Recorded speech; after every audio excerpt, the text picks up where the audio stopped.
হরে কৃষ্ণ। আজ 25শে চৈত্র 1432 ও 9ই এপ্রিল 2026 বৃহস্পতিবার। আজ আমি পাঠ করছি ভাগবতমের চতুর্থ স্কন্ধ দ্বিতীয় ভাগ 24তম অধ্যায় রুদ্রগীত কীর্তনের শ্লোক 63। একটি মাত্র শ্লোক আমি পাঠ করব। হরে কৃষ্ণ কৃষ্ণ কৃষ্ণ হরে হরে, হরে রাম রাম রাম হরে হরে। তমেক আদ্য পুরুষ সুপ্ত শক্তিস্তয়া রজো সত্যতমো বিভিদ্যতে মহানহং খং মরুদগ্নিবারধরা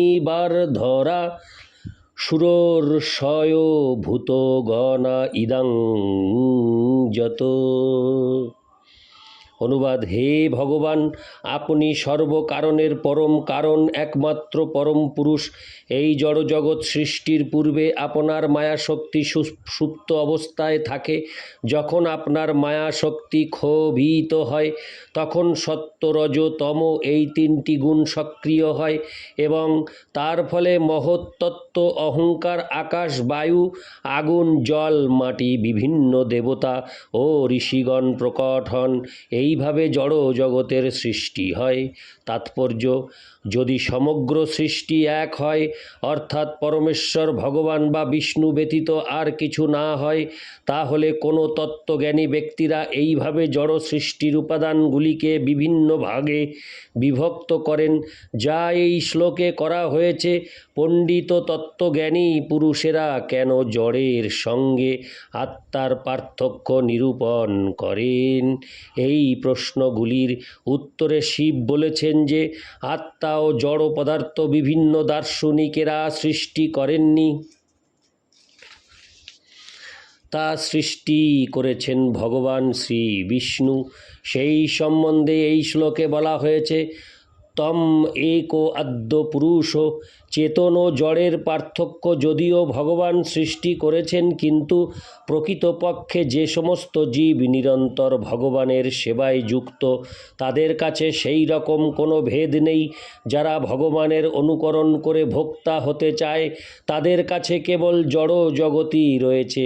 কিন্তু প্রকৃতপক্ষে এই জড় জগৎ হচ্ছে সব কিছুর স্রষ্টা আদি পুরুষ ভগবানকে ভুলে যাওয়ার পরিণাম। যে সমস্ত জীবেরা ভগবানকে অনুসরণ করে তার মতো ভোগ করতে চায়, তাদের সেই বাসনা চরিতার্থ করার সুযোগ দেওয়ার জন্য ভগবান তার সুপ্ত শক্তির দ্বারা জড় ও চেতনের এই পার্থক্য সৃষ্টি করেন। যেমন কখনো কখনো শিশুরা তাদের মায়ের অনুকরণ করে রান্নাঘরে রান্না করতে চায় এবং মা তখন তাদের কিছু খেলনা দেন, যা দিয়ে শিশুরা তার রান্নার অনুকরণ করতে পারে। তেমনি কোনো জীব যখন ভগবানের কার্যকলাপের অনুকরণ করতে চায়, তখন ভগবান এই জড় জগৎ সৃষ্টি করেন। তাই এই জড় জগৎ ভগবানের মায়া শক্তির সৃষ্টি। ভগবানের ইক্ষণের দ্বারা মায়া শক্তি সক্রিয় হয়, তখন জড়া প্রকৃতির গুণগুলি সক্রিয় হয় এবং মহত্তত্ত্ব রূপে সর্বপ্রথমে জড়া শক্তির প্রকাশ হয়। তারপর ক্রমশ অহংকার, আকাশ, বায়ু, অগ্নি, জল ও মাটির প্রকাশ হয়। সৃষ্টির পর জীবদের প্রকৃতির গর্ভে আধান করা হয় এবং তারা ক্রমশ ব্রহ্মা ও সপ্তর্ষি রূপে, তারপর বিভিন্ন দেবতা রূপে উদ্ভূত হন। ক্রমে ক্রমে দেবতাদের থেকে মানুষ, পশু, বৃক্ষ, পক্ষী ও অন্য সব কিছুর প্রকাশ হয়। সব কিছুর আদি কারণ হচ্ছেন পরমেশ্বর ভগবান। যে কথা এখানে প্রতিপন্ন হয়েছে, তমেক আদ্য পুরুষ, সেই কথা ব্রহ্ম সংগীতাতেও 5:1 প্রতিপন্ন হয়েছে। ঈশ্বর পরম কৃষ্ণ সচ্চিদানন্দ বিগ্রহ, অনাদিরাদির গোবিন্দ, সর্বকারণ কারণম। যারা ভগবানের মায়া শক্তির দ্বারা আচ্ছাদিত, তারা বুঝতে পারে না যে সব কিছুর আদি কারণ হচ্ছেন পরমেশ্বর ভগবান শ্রীকৃষ্ণ। সেই সত্য প্রকাশ করে বেদান্ত সূত্রে বলা হয়েছে, জন্মদস্য যত। বেদান্ত সূত্র 1.1.2। শ্রীকৃষ্ণ ভগবদ্গীতায় 10.8 প্রতিপন্ন করেছেন।